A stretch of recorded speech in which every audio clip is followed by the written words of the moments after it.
There is a painful truth that most people spend years trying to avoid. The world does not always reward kindness. Sometimes it rewards availability.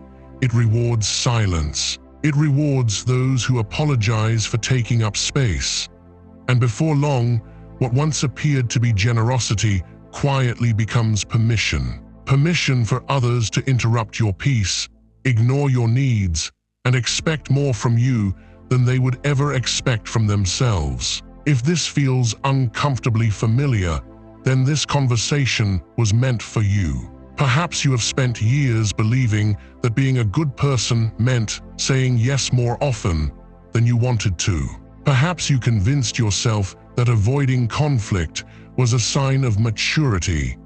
Or perhaps you feared that setting boundaries would make you appear selfish, cold, or difficult. Yet somewhere along the way, something changed.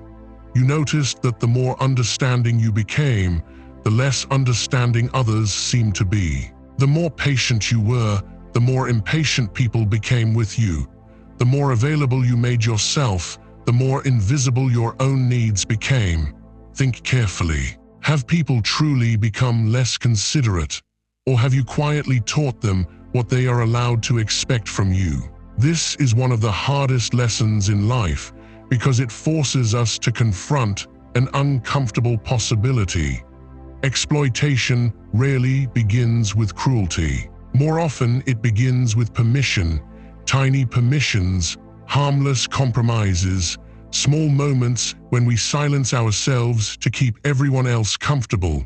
At first, it feels noble. Then it becomes exhausting. Eventually, it becomes your identity. The Stoics understood something that modern society often forgets. Kindness and weakness are not companions. They are opposites disguised as friends. Marcus Aurelius ruled an empire surrounded by people who wanted power, influence, and advantage. Yet nowhere in his reflections did he suggest that virtue required surrendering one's dignity. Compassion never demanded self-erasure. Justice never required becoming endlessly available. He recognized that character is measured not by how much of yourself you sacrifice, but by how faithfully you act according to reason. That distinction changes everything. Many people mistake people-pleasing for kindness because the two often look identical from the outside. Both involve helping, both involve listening, both involve giving. But beneath the surface, they are driven by entirely different motives. Kindness says, "I choose to help." People-pleasing whispers, "I hope this makes you value me." The actions may appear identical. The psychology could not be more different. Observe your own life for a moment. How many decisions have you made this month simply to avoid disappointing someone? How many invitations did you accept while secretly wishing you had stayed at home? How many favors did you agree to because saying no filled you with guilt rather than conviction? These questions matter because every unnecessary yes quietly becomes a lesson for everyone around you.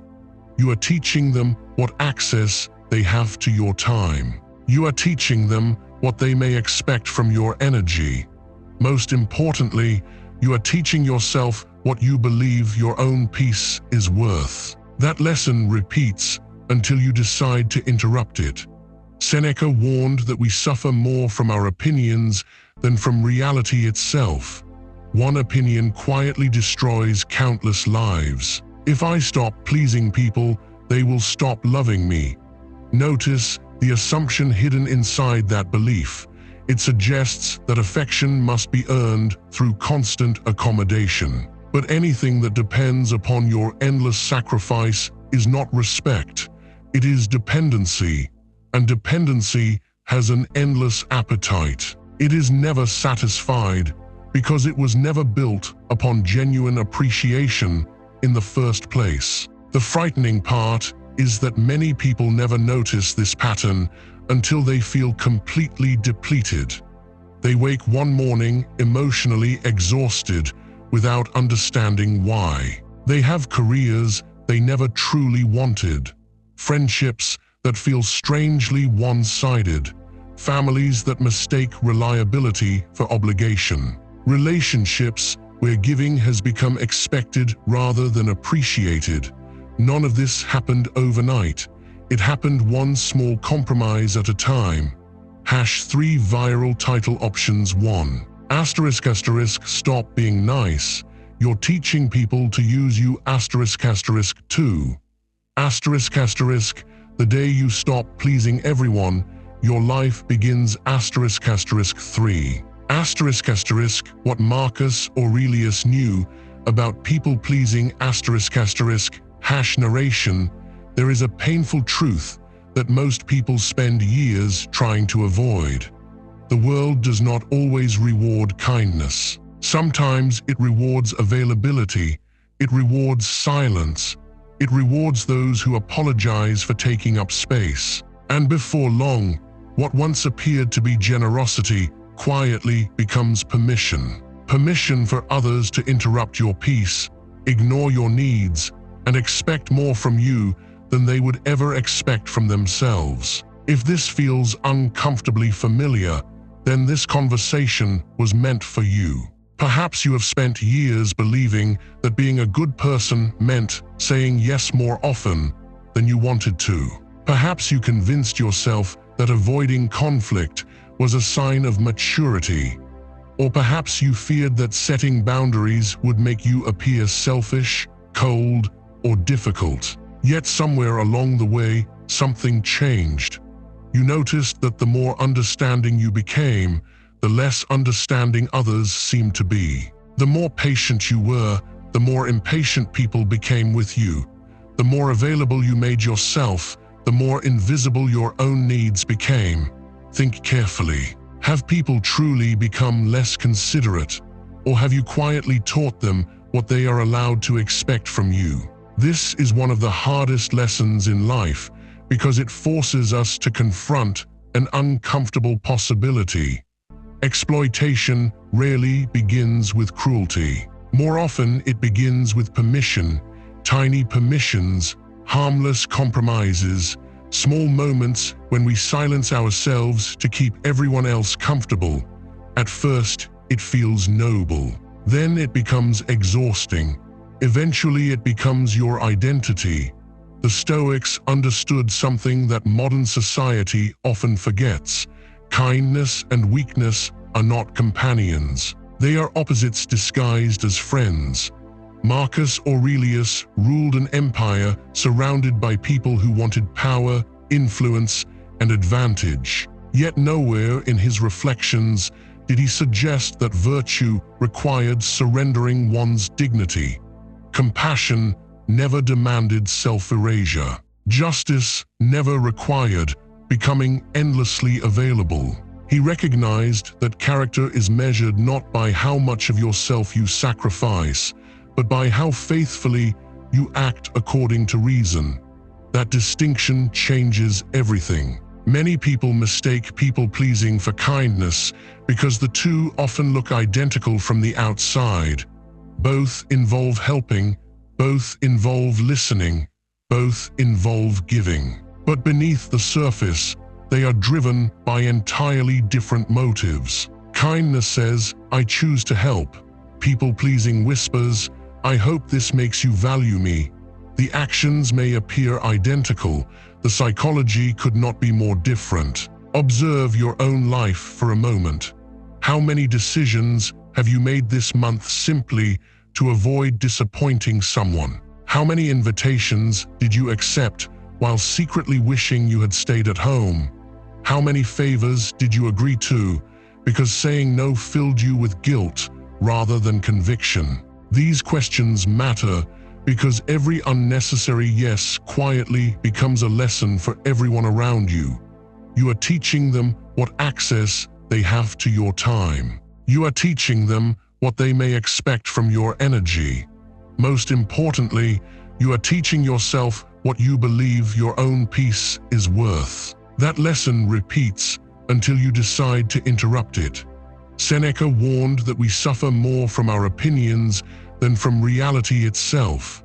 One opinion quietly destroys countless lives. If I stop pleasing people, they will stop loving me. Notice the assumption hidden inside that belief. It suggests that affection must be earned through constant accommodation. But anything that depends upon your endless sacrifice is not respect. It is dependency, and dependency has an endless appetite. It is never satisfied because it was never built upon genuine appreciation in the first place. The frightening part is that many people never notice this pattern until they feel completely depleted. They wake one morning emotionally exhausted without understanding why. They have careers they never truly wanted, friendships that feel strangely one-sided, families that mistake reliability for obligation, relationships where giving has become expected rather than appreciated. None of this happened overnight. It happened one small compromise at a time. Imagine carrying a heavy bag every single day. At first, the weight seems manageable. You barely notice it. You convince yourself that you are simply being responsible, dependable, generous. But with every unnecessary obligation you accept, another stone is quietly dropped inside. No single stone feels unbearable. It is the accumulation that eventually bends your back. Emotional exhaustion rarely arrives as a dramatic collapse. More often, it appears as a subtle loss of enthusiasm. You stop looking forward to your mornings. Conversations begin to feel like obligations. Your patience becomes thinner, not because you have become less compassionate, but because you have been giving from an empty reserve for far too long. Now notice something that most people overlook. The individuals who continually demand your time are often not malicious. They are simply responding to the pattern that has been established. Human beings naturally adapt to what is repeatedly available. If someone always answers immediately, they become the person everyone expects to answer immediately. If someone always solves every problem, others gradually stop attempting to solve their own.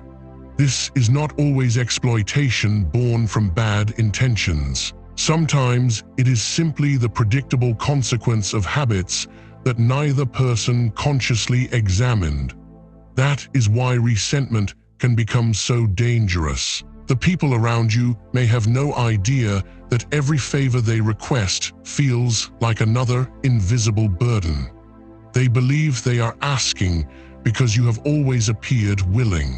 Meanwhile, you silently hope they will somehow notice your growing frustration without you ever having to express it.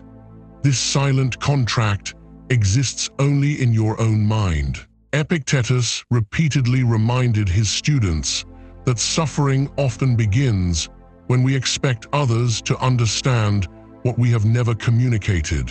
We assume people should recognize our limits. We imagine they should notice our fatigue, yet we continue behaving exactly as though no limits exist. Can you see the contradiction? You long to be respected, yet you disguise every sign that respect is required. You hope people will value your time while treating your own time as infinitely available. You wish they would recognize your worth, yet you continually demonstrate that everyone else's priorities come before your own. Observe how quietly this pattern develops. Someone asks for a small favor, you agree. Another request follows. Again, you agree. Soon they begin making plans that already include your assistance before they have even asked. Not because they consciously decided to exploit you, but because your previous behavior has convinced them that your answer will almost always be yes. Every repeated behavior educates the people around you. This is one of life's simplest psychological laws. People believe what they repeatedly experience, not what you occasionally say, not what you secretly wish, what you consistently demonstrate. That is why boundaries cannot exist only inside your thoughts. They must eventually become visible through your actions. Many people fear boundaries because they confuse them with rejection. But a boundary is not a wall. It is a doorway with a handle. The difference matters. A wall says no one enters. A healthy boundary says you may enter respectfully. Stoicism never encouraged emotional isolation. It encouraged wisdom. There is a profound difference between withdrawing from humanity and refusing to abandon yourself in order to satisfy it. Marcus Aurelius spoke often about fulfilling one's duties. Yet duty was never synonymous with endless compliance. His responsibility was guided by justice, not by guilt. Every decision was filtered through reason rather than emotional pressure. Ask yourself a difficult question. When you agree to something you genuinely do not wish to do, what emotion made the decision? Was it kindness or was it fear? Fear of disappointing someone, fear of confrontation, fear of appearing selfish, fear of being misunderstood. Fear has an extraordinary ability to disguise itself as virtue. It whispers that sacrifice is always noble, that your needs should come last, that enduring discomfort proves moral superiority. Yet wisdom asks a quieter question. Who benefits from a life in which you never protect your own peace? Certainly not you, and eventually not even those you care about. Because exhausted people do not give their best, they give what remains. Think about someone who is constantly overwhelmed. Their smile becomes forced. Their listening becomes distracted. Their patience disappears. Their generosity slowly transforms into obligation. The outward behavior may remain identical, but the spirit behind it has quietly vanished. People do not merely need your presence, they deserve your genuine presence. That becomes impossible when your emotional reserves have been depleted by years of saying yes for reasons that have little to do with genuine generosity. Seneca observed that no wind is favorable for the sailor who does not know his destination. The same is true of your time. If every request from others determines your direction, you will eventually arrive somewhere you never intended to go. A meaningful life cannot be constructed from accidental decisions. It must be shaped deliberately. Every respectful refusal is therefore an act of clarity, not aggression, not selfishness. Clarity. You are simply acknowledging a truth that has always existed. Your energy is finite. Your attention is limited. Your life is temporary. When you remember these three realities, something remarkable begins to happen. You stop measuring your worth by how indispensable you appear to others. Instead, you begin measuring it by how honestly your actions reflect your deepest values. That quiet shift changes every relationship you will ever have. There is another misconception that quietly shapes countless lives. Many people believe that respect is something they receive from others. In reality, respect almost always begins as something you demonstrate to yourself. Observe the people whose presence immediately commands attention. They are not necessarily louder. They are rarely the most agreeable. They do not spend their lives explaining every decision or apologizing for every preference. Instead, there is an unmistakable consistency between what they believe and how they behave. Their words and actions belong to the same person. That consistency creates trust. When your behavior constantly contradicts your own needs, people become confused, even if they cannot explain why. You say you are exhausted, yet you continue accepting more responsibility. You say you value your family, yet you sacrifice every evening to satisfy demands that could easily wait. You claim that peace matters, yet you abandon it at the first sign that someone might be disappointed.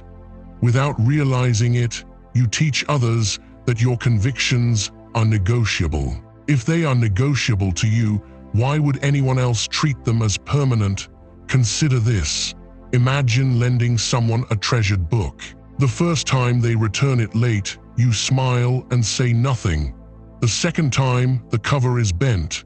Again, you dismiss it. Months later, they hand it back stained, pages folded, barely recognizable from the way you first offered it. At which moment did they learn that this was acceptable? Not when the damage became obvious.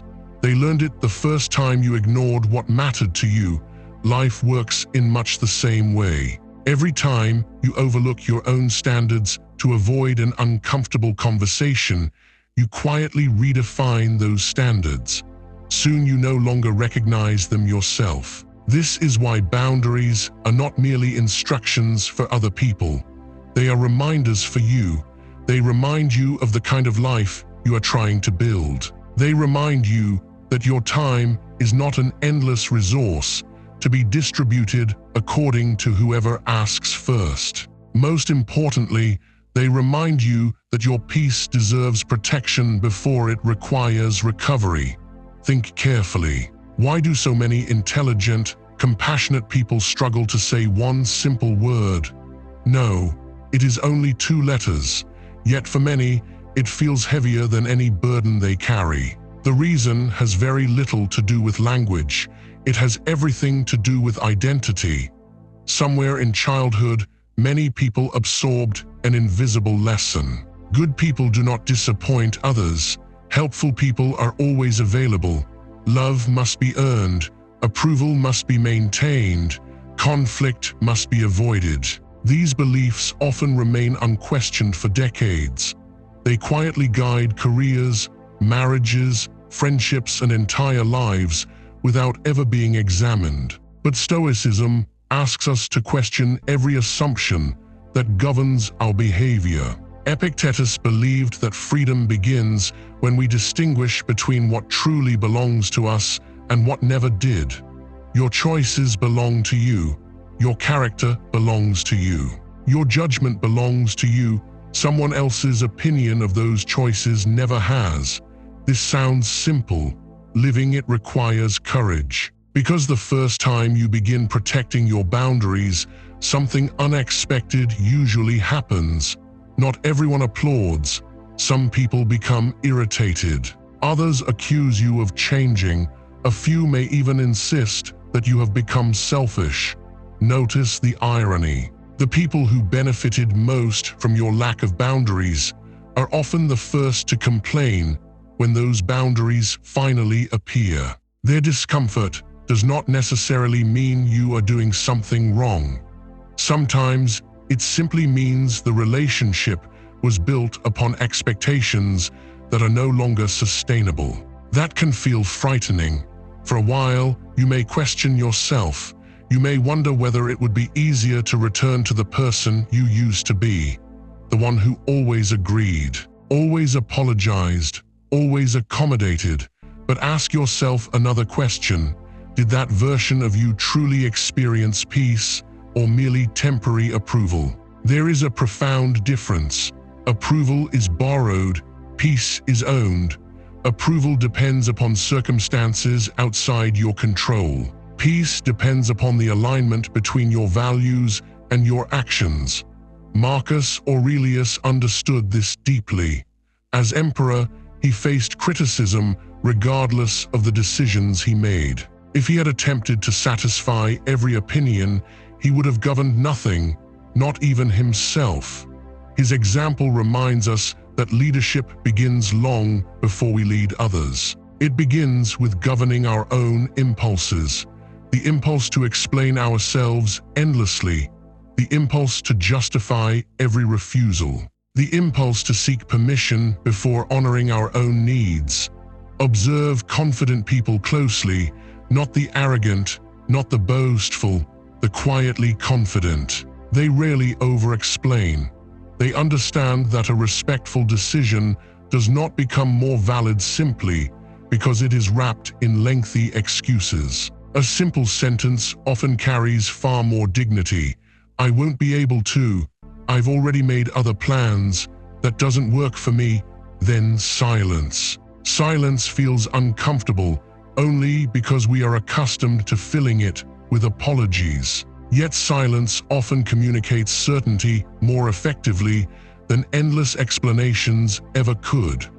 When you stop negotiating every boundary, something remarkable happens. People begin adjusting their expectations. Those who genuinely value you adapt. Those who valued only your compliance often drift away. At first, this feels like loss. In time, you recognize it as clarity. Not every relationship deserves unlimited access to your life.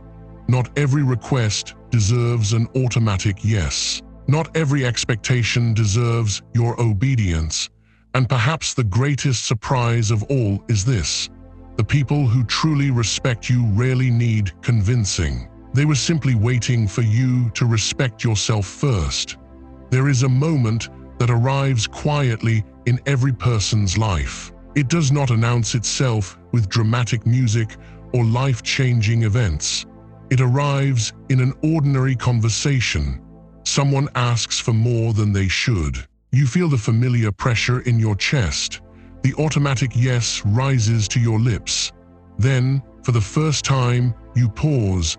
That pause is far more powerful than it appears. It is the space between the person you have been and the person you are becoming. Most people rush to fill that silence because discomfort feels unbearable. The Stoics would have done the opposite. They understood that wisdom rarely speaks first. It observes, it waits, it chooses. Think about how often your life has been directed by immediate emotional reactions. Someone expresses disappointment, and you immediately try to repair their feelings. Someone becomes irritated, and you instantly begin explaining yourself.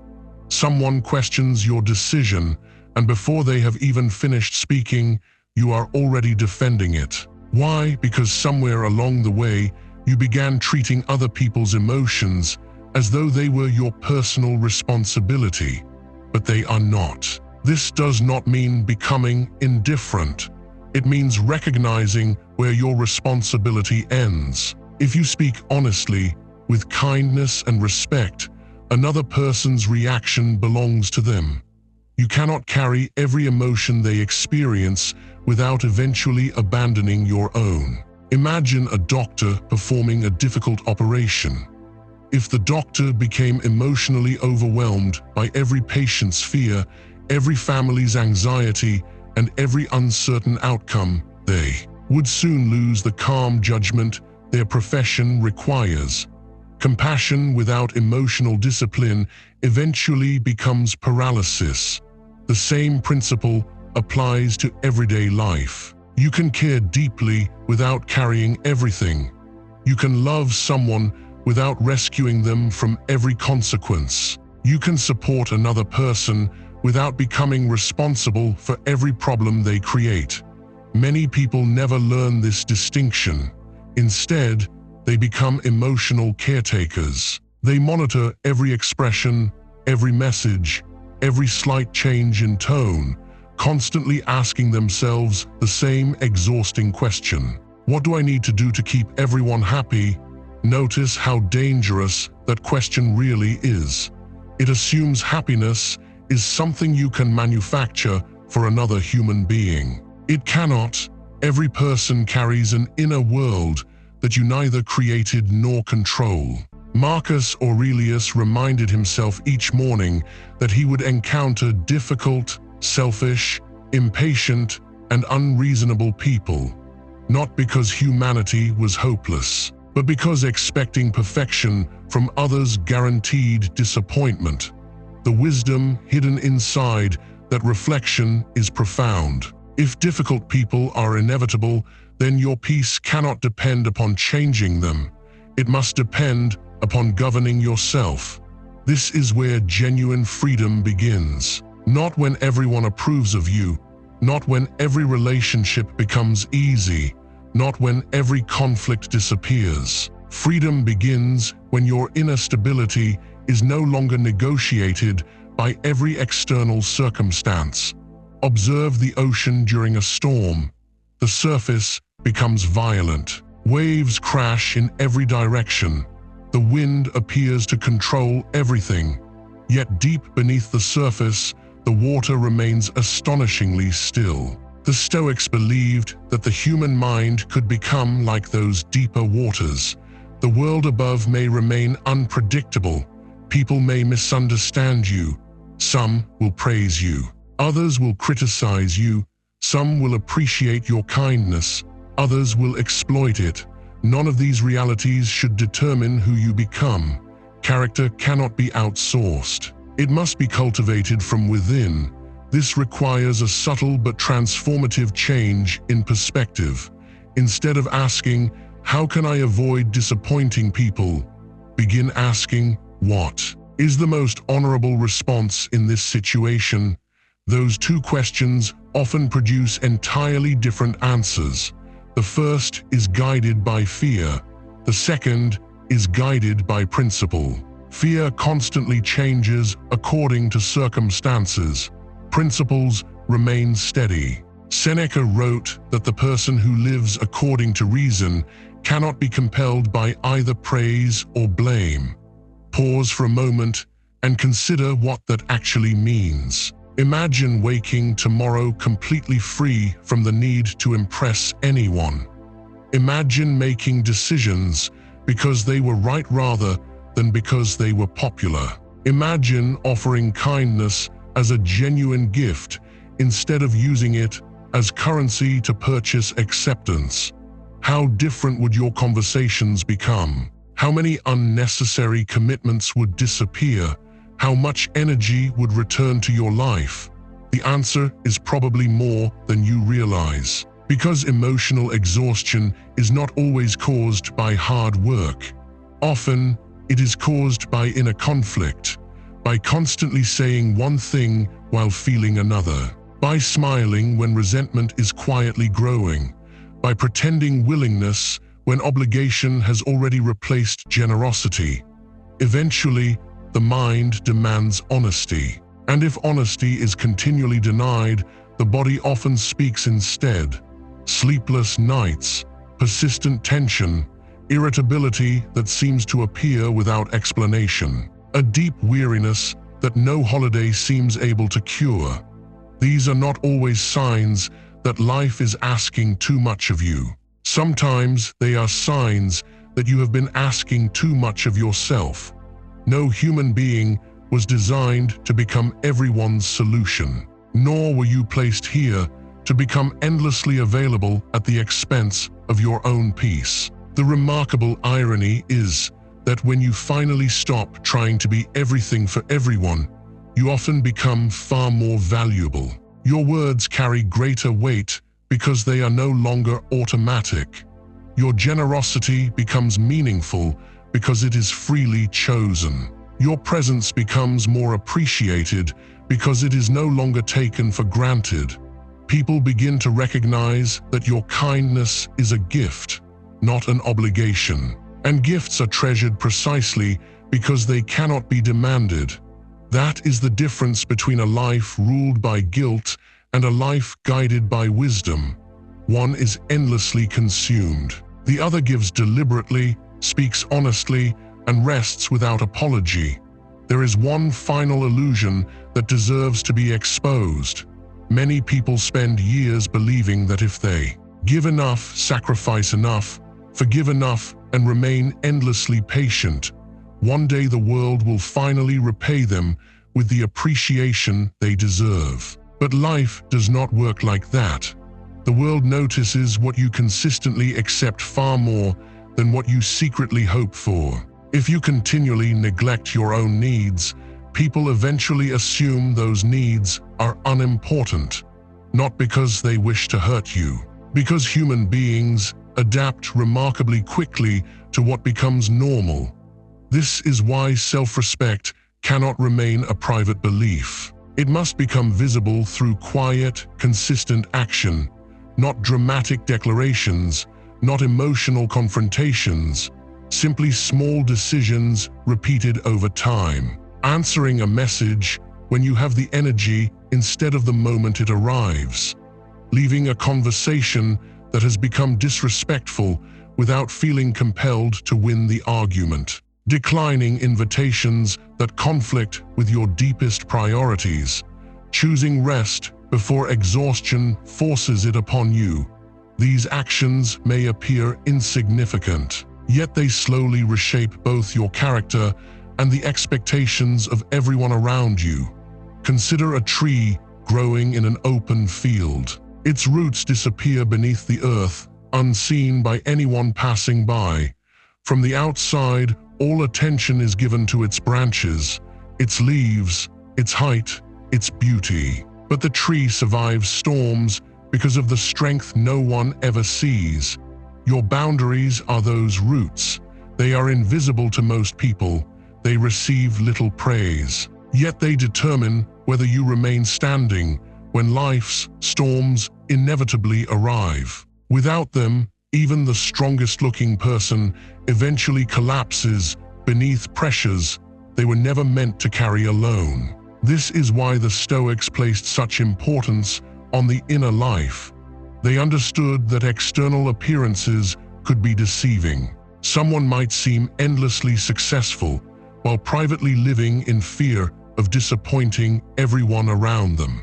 Another person may appear quiet, even ordinary, yet possess an inner stability that no praise or criticism can disturb. Which life would you rather build? The one admired by strangers, or the one respected by your own conscience? That question deserves more than a quick answer, because every decision you make tomorrow will answer it on your behalf. Remember that kindness is one of humanity's greatest virtues. The problem has never been kindness. The problem begins when kindness becomes disconnected from wisdom, when generosity exists without discernment, when compassion excludes yourself, when patience quietly becomes permission. Marcus Aurelius never encouraged becoming cold. He encouraged becoming governed by reason. Reason asks difficult questions. Is this request fair? Am I helping or merely preventing someone from accepting responsibility? Is my agreement an expression of generosity or an attempt to avoid discomfort? Am I acting from conviction or from fear? Notice how these questions remove emotion from the center of the decision. They create space, and within that space, freedom quietly appears. Freedom is rarely loud. It often looks remarkably ordinary. It is saying no without anger, listening without absorbing another person's chaos, helping without expecting approval, walking away without resentment, forgiving without forgetting the lesson, loving without abandoning yourself. These are not dramatic achievements, they are daily disciplines. And discipline, as the Stoics repeatedly reminded us, is built one choice at a time. Do not expect every relationship to survive your growth. Some people only knew the version of you who never objected, who never questioned, who never refused. When that version disappears, certain relationships will inevitably change. Allow them to. Not every ending is a tragedy.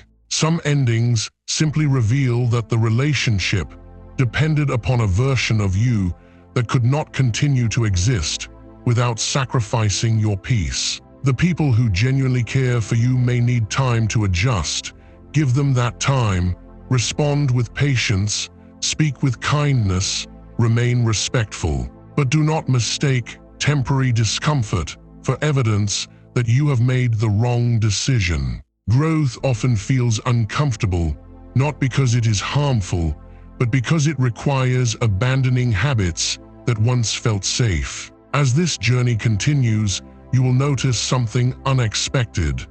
The less you chase approval, the more authentic your relationships become. The less you explain yourself, the more carefully people listen. The more honestly you value your own time, the more others begin to value it as well. Most importantly, You discover a quiet confidence that cannot be given by applause nor taken away by criticism. It comes from knowing that your life is finally being directed by principles rather than fear. Before you leave, if these reflections have challenged the way you see yourself and the world around you, consider subscribing to the channel. Not for quick answers or empty motivation, but for thoughtful conversations that help cultivate resilience, wisdom, and a calmer mind in an increasingly restless world. And as you continue through your own life, remember this: you were never meant to become smaller so that everyone else could remain comfortable. You were meant to become wiser. Because the moment your kindness is guided by self-respect instead of fear, it ceases to be a weakness and becomes a form of quiet strength that no one can ever use against you.